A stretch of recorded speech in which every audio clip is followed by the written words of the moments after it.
My name is Chu. I serve as Mayor Wu's Chinatown liaison. I extend Mayor Wu's sincere regrets for not being able to join us tonight.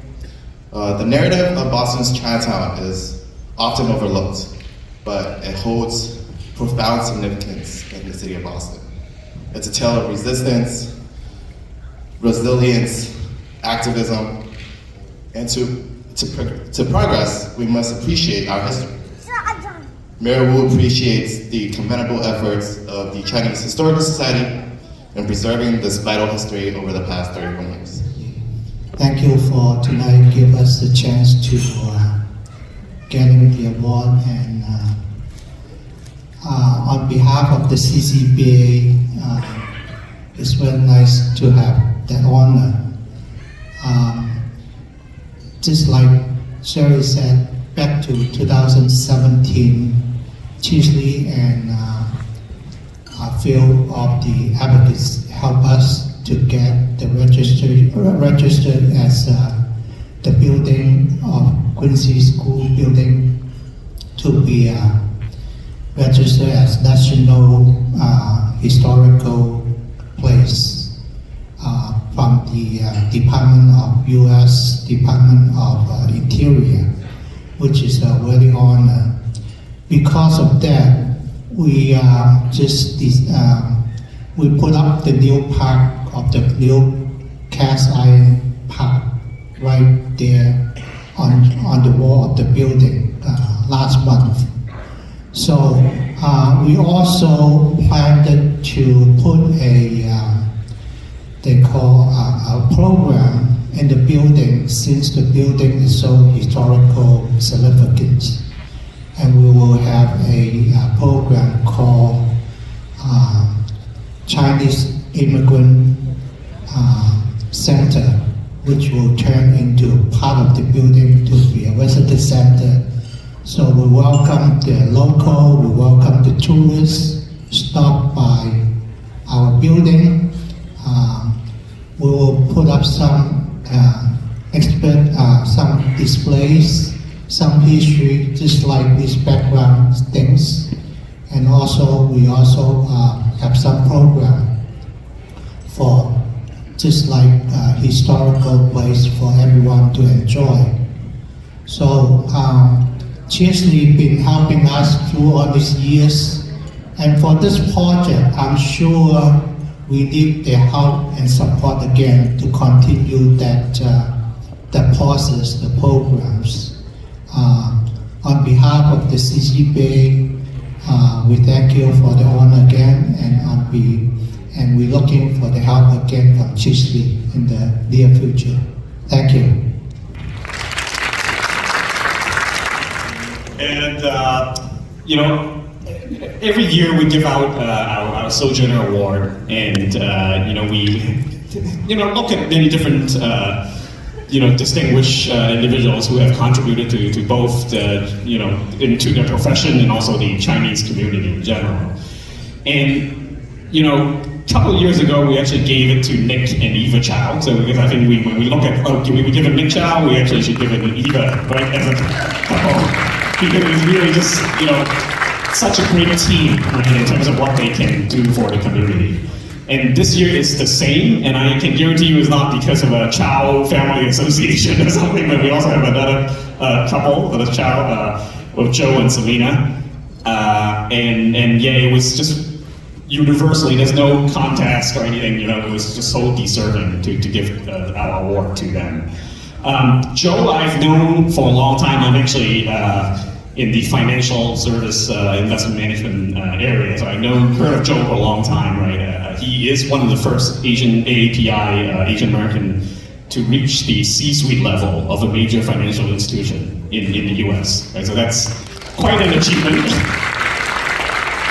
And then of course Selina, through BCNC, especially when she was the chairperson, has really taken the organization to a new level in terms of expanding, to Quincy, starting including getting my family involved in starting the Power Art Center. So I think that's really doing a lot for the community. But I do want to tell you something about Joe and CHSNE in in general, because I got more involved with CHSNE. I've always been interested in history, but after 2020, right, with the COVID and all the anti-Asian hate, I think my hobby has turned into a mission, almost. Because it is very important to tell the general American society that we have been here. You know, we have Chinese people here since 1798, right? So a lot of people don't know about this, right? We have, it's buried in the Blossom Common burial ground. So that history is very important to highlight to the broader community. So, and unfortunately, in 2020, one of our longtime collaborator, Professor Tunney Lee, whom you've seen, with, the Chinatown Atlas project, also passed away. And I was motivated to really start a lecture series named after him to really continue his work, because I've seen, and you guys can go on Google and find this. Tunney Lee has actually done a talk at the Boston Athenaeum to promote, talk about the history of Chinese in the area, and which I continue to do, and actually a little bit of an infomercial. I'm doing one next week with the Maine Historical Society, so I'll send you the link to that. But when we started this, one of the first person I reached out to was Joe Chow, and he was also one of the first people to support this important initiative.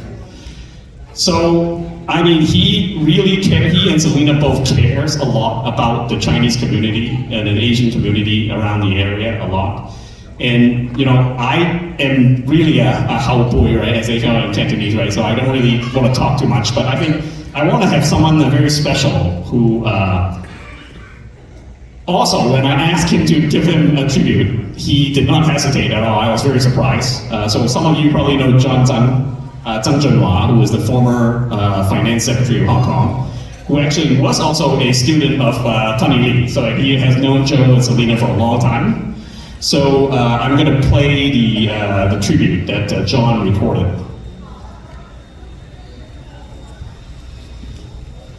Hopefully this works. I have known Joe since he came to Boston for school in the 1970s. Like me, he was a newcomer to the area. As a Chinese American coming from Mississippi, which was part of the Deep South that had a violent history of racial incidents, he was quite a curiosity for those of us who had grown up in the supposedly more liberal and sophisticated Northeast. We did a lot together. We played music and we sang together, among other things. And I remember that Joe was quite a good harmonizer. His additions to the songs added quite a bit of depth and texture, and it was fun playing together. Joe was a thoughtful guy, and he kept a lot to himself. He was someone who would consider all aspects of the issue before diving into it. Once he has decided on the way forward, however, he would move forward intelligently and with great commitments. He was also quite helpful and considerate in dealing with people, making many friends along the way. After college, he worked in the Boston area and was able to spend quite a bit of his own time helping with his expertise in finance in nurturing our small Chinatown into a livable community for everyone.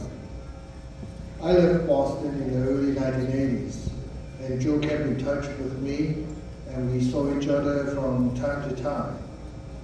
Actually, the last time that we met together in Hong Kong was only a matter of weeks ago.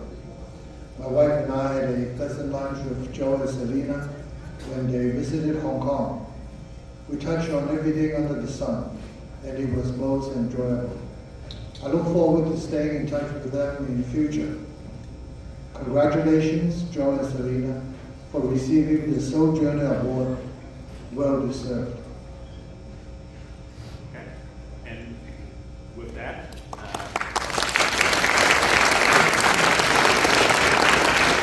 I would like to now present the Sojourner Award to Joe and Selina Chow.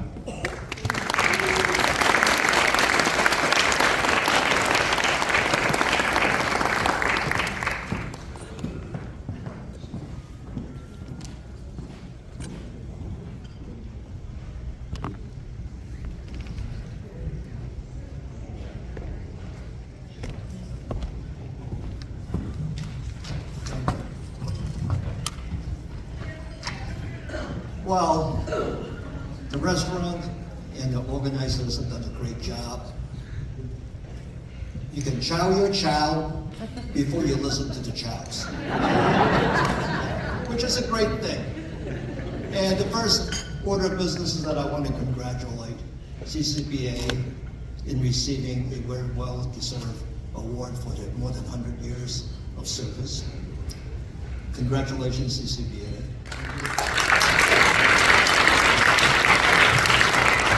Also, Selina and I want to express our appreciation to CHSNE for giving us this year's Sojourner Award. We are grateful for the recognition and accept it with due humility. When I think about the word sojourner, what comes to mind is my grandfather and Selina's and my parents. My grandfather came to America as a paper son in the late 1800s. I can only imagine the hardship he endured amidst the anti-Chinese environment at the time.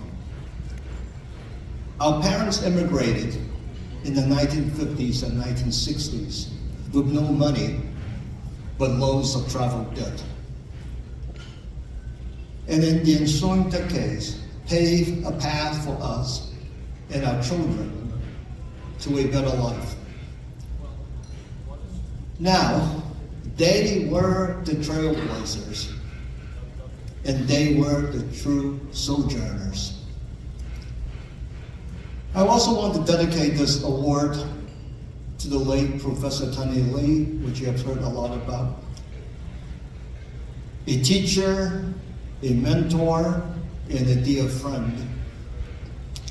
Tunney was a tireless advocate for our community for decades. I first met Tunney working on his total studio course to develop a master plan for Chinatown in the mid-1970s. That early encounter had turned into a lifelong association.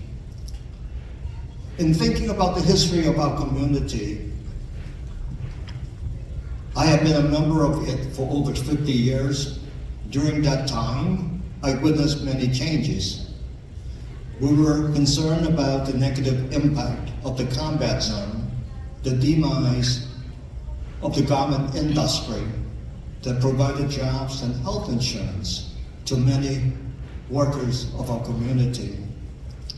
Institutional encroachment on our residential and commercial space, in the gentrification and residential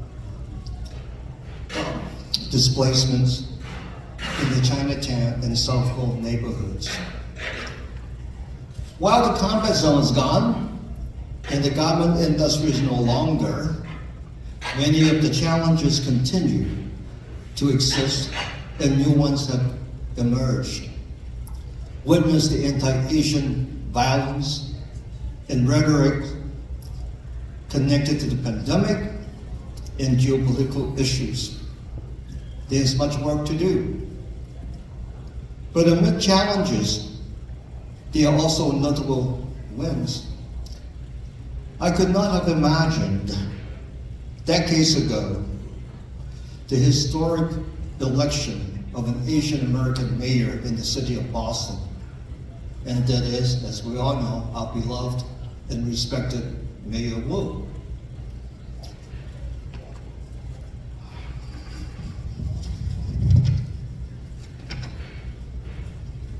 I always get stuck, so to the paper. Tonight, we celebrate the folks and the work of CHSNE. Their decades-long work in researching, documenting, and disseminating our collective history. The big wheel of history continues to turn only through the learning of the past as an immigrant community that we gain an understanding of the present and help us chart and shape our future. And CHSNE is a crucial resource to help us bring about positive changes in the Chinese American community in the decades to come. Have a wonderful celebration. And now Selina will share a couple words with us. Thank you.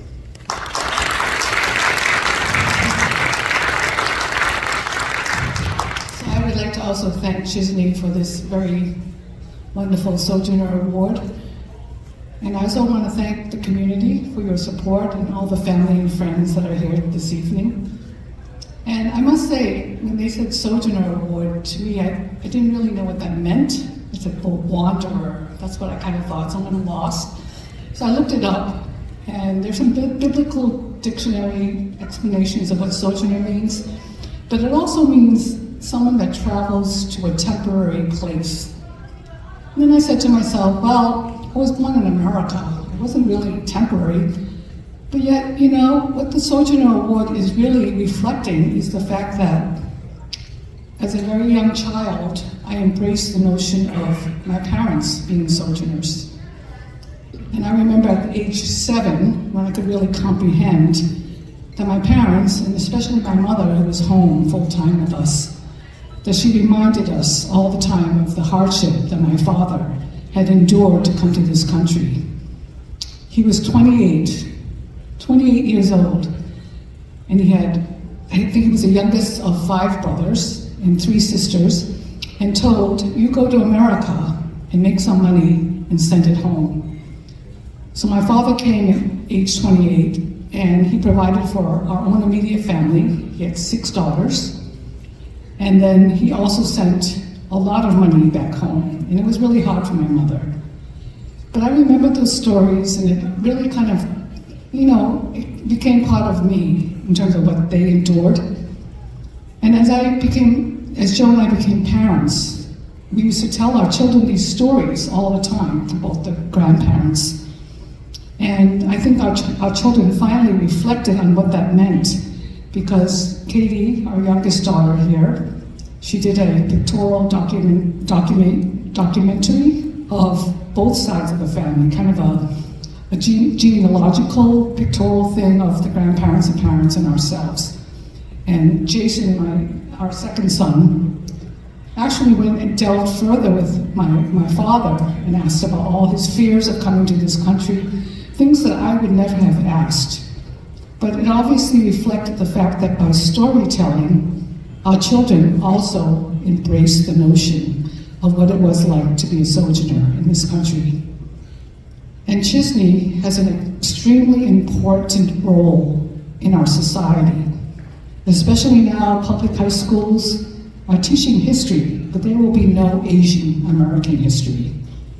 So we are getting blended in, and our history is getting lost. So the important work of CHSNE, as represented by this group that has convened for this dinner, is very important to our community and to the livelihood of our identity.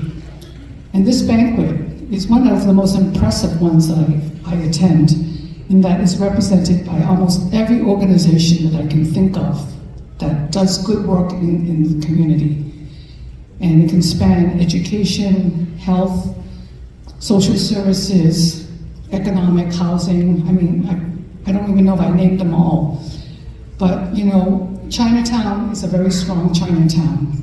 And we all do good work, and I think we work well together. And Joe and I have been traveling a little bit and seeing that many Chinatowns are disappearing. And the only thing remaining is a sign that says CCBA. No restaurants, no bakeries, residents, maybe of senior housing development. But the Chinatowns are slowly disintegrating. But we as a Chinatown, Boston, we're getting a new library, we're getting a new upper school, we're getting housing, economic development. And our social services programs, our health programs are so strong. And we need to continue to do that. But I guess my parting words is that what I see is that we need to get younger people involved. And we need to have bold ideas. People like a Tunney Lee that can have a vision and take Chinatown to the next level, because we will have many challenges. So thank you very much, CHSNE, for the valuable work that you do, and I hope everyone will get more involved. Thank you.